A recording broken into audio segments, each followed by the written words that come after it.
Hey guys, welcome back to my podcast. Today it's going to be a great one. We have a guest speaker. Her name's Carol, and I am so excited about this. I want you all to enjoy the podcast, and then I'll talk to you soon. Happy listening.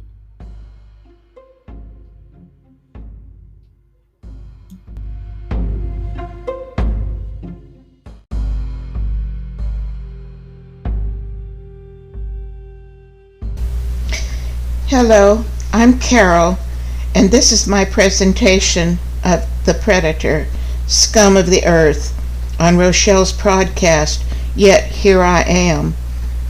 Since the beginning of time, the Predator has been a constant amongst humanity. No beast in the animal kingdom can reap more damage to a human than the human predator. Nor can any animal destroy the spirit and sometimes even the life of a human more than the human predator. Even within the dregs of society, such as prison inmates, the human predator becomes a despised entity, often falls victim to their anger. I believe there is honor among the worst offenders because they have no respect for the human predator. Who or what is the human predator?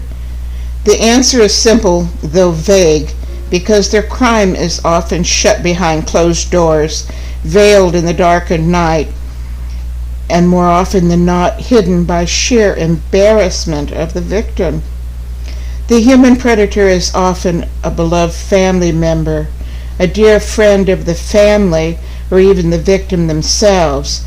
The predator can be male or female, but most often it's a male.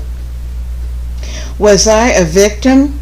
Yes, I was, though not to the extent that other children were victimized. I was a young girl just starting to develop into a woman. My beloved grandfather stood behind me and felt my chest. I knew he was violating me, but I felt powerless to stop him or pull away. I'm unable to explain why I felt paralyzed. I froze in place until he stopped, and I never told anyone. It was many years later, when I was a middle-aged woman, that I told my mother.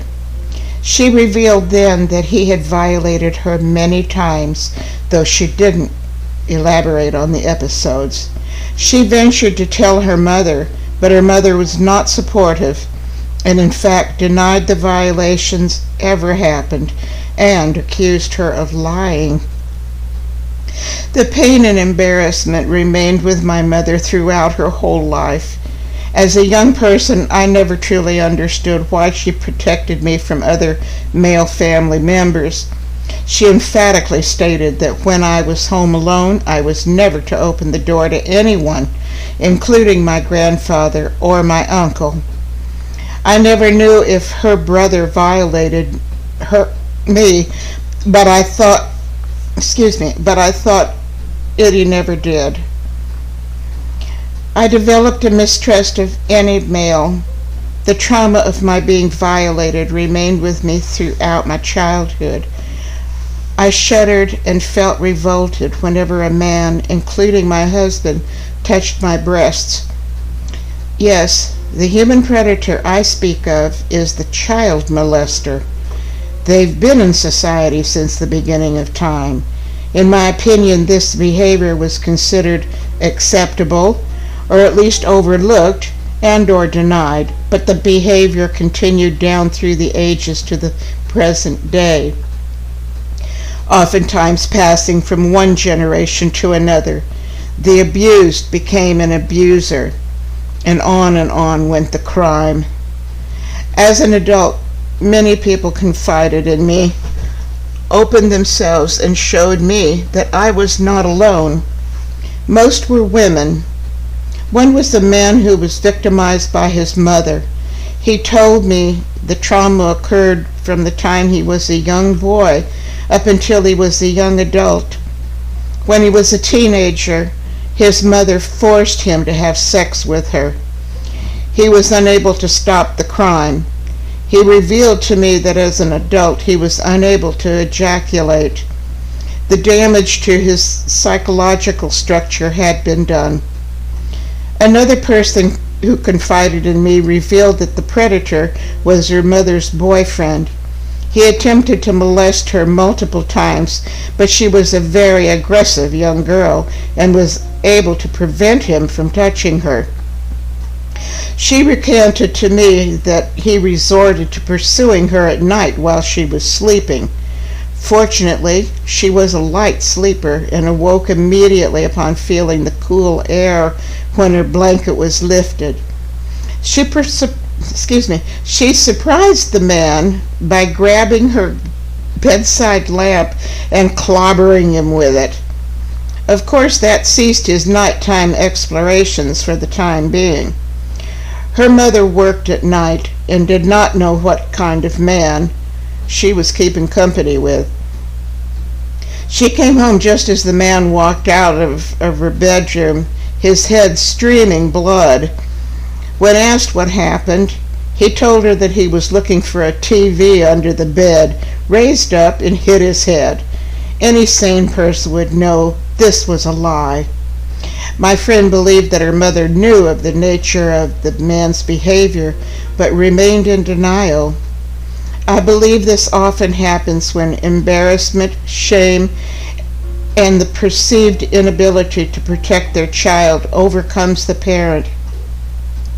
Another man told me of being victimized by his father. The crime started when he was a young boy and continued into his adulthood.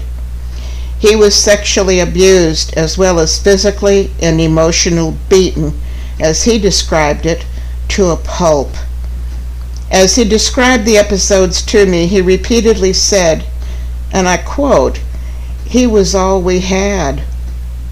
As an adult, he was still victimized by his father in the form of constant belittling and criticism.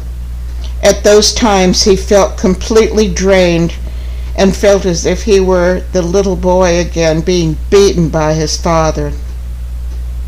These are only a few cases that I speak of here.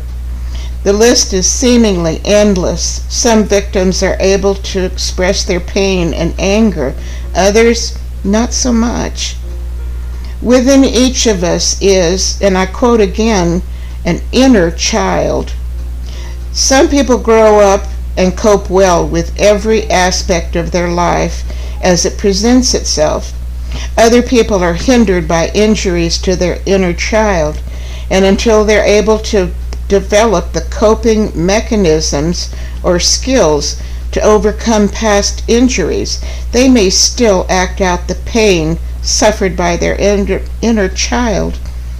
This hinders their ability to mature into the man or woman they are supposed to be.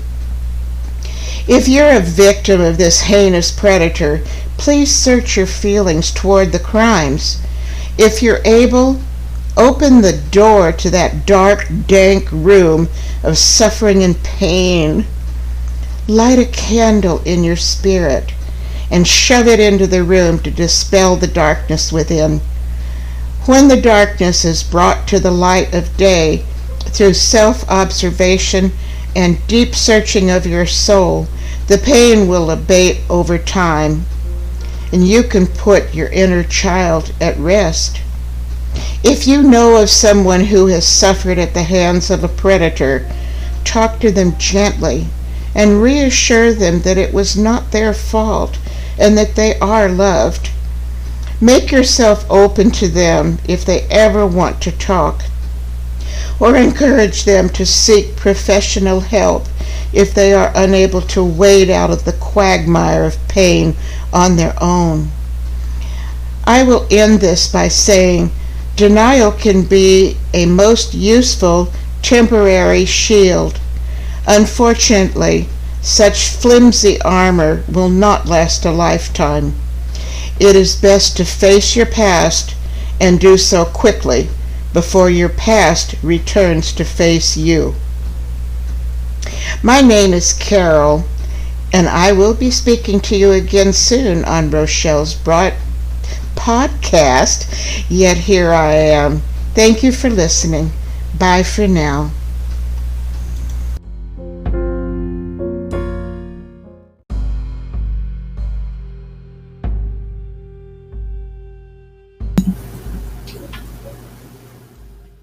Wow, that was a great segment, wasn't it?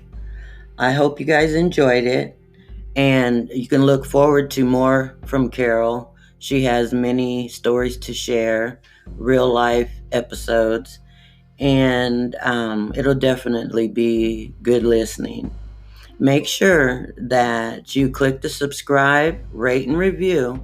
And if you have any questions, please drop them below in the comment section. Thank you so much for listening, and we'll talk to you soon. Take care, everybody.